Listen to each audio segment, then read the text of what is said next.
युद्ध का सीधा सिरा जो जुड़ा है वो एनर्जी से जुड़ा है। विदेशी बाजार में कच्चे तेल की कीमतें ऊपरी स्तर पर बनी हुई हैं। सोमवार को ब्रेंट क्रूड का भाव $112 प्रति बैरल के ऊपर दर्ज किया गया। पिछले हफ्ते अमेरिकी सीनेट से ओपेक देशों के खिलाफ कार्रवाई के लिए बिल को मंजूरी दी गई। इसके बाद तेल की कीमतों में लगातार तेजी बनी हुई है। कच्चे तेल की कीमतों के बढ़ने के बावजूद ओपेक देश और उनके अन्य सहयोगी तेल उत्पादन नहीं बढ़ा रहे हैं। सर, पिछले मनी सेंटर में मुझे याद है आपने नोपेक बिल का जिक्र किया था, उसका क्या अपडेट है, कहां तक बात आगे बढ़ी?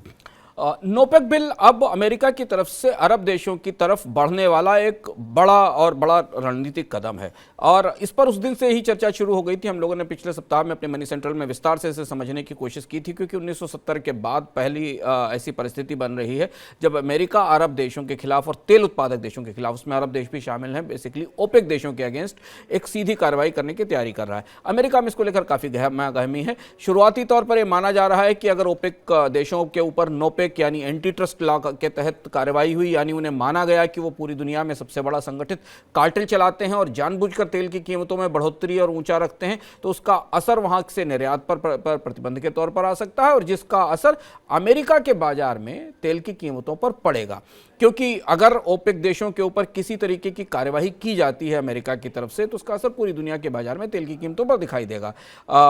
अमेरिकी संसद की, सीनेट की और कांग्रेस की कमेटीज और अलग अलग विशेषज्ञ इस पर विचार कर रहे हैं कि इसे कैसे इंप्लीमेंट किया जाए। दूसरी तरफ हम देख रहे हैं कि इसका असर हमें बाजार पर दिखाई देने लगा है और इसलिए कच्चे तेल की कीमतें लगातार $110-111 पर बैरल के आसपास बनी हुई हैं। चूंकि कल G7 देशों ने यह भी फैसला किया है कि वो एक निर्धारित समय में रूस के तेल पर निर्भरता खत्म करेंगे और बड़ी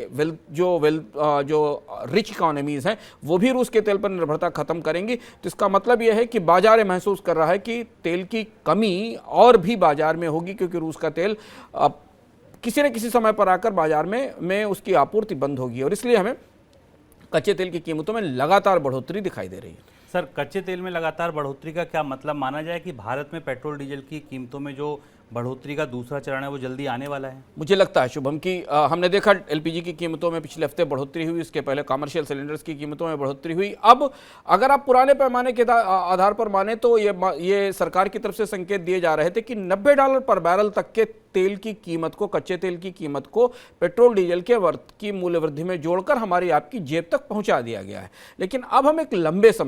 लगातार लंबे समय से देख रहे हैं कि तेल की कीमत $100 से ऊपर बनी हुई है, यानी तेल कंपनियों को करीब करीब $20 का नुकसान, $18 से $20 का नुकसान फिर रिकवर करने की जरूरत है। और हम याद दिलाएंगे कि हम लोग लगातार मनी सेंट्रल में और इकोनॉमिकम में ये बताते रहे हैं कि भारत को $100 से ऊपर के कच्चे तेल के लिए लंबी तैयारी करनी पड़ेगी, क्योंकि अंतर्राष्ट्रीय बाजार में परिस्थितियां इस तरह की नहीं हैं जिससे कि तेल की कीमत किसी भी सिचुएशन में $90 से नीचे आ सके, बशर्ते दुनिया में कोई बड़ी मंदी ना आ जाए। यदि मंदी आने की परिस्थिति में ही वो चीजें नीचे आएंगी, तो अब हमें लगता है कि भारत में एक और दौर पेट्रोल डीजल की कीमतों में छोटी बढ़ोतरी का शुरू हो सकता है, ताकि ये जो नुकसान अभी तक कच्चे तेल की कीमतों में कोई बढ़ने के कारण हुआ है उसे तेल कंपनियां बांट सकें, और या फिर सरकार उस नुकसान को वहन करेगी और टैक्स में कमी करेगी। बिल्कुल, यानी कि पेट्रोल डीजल में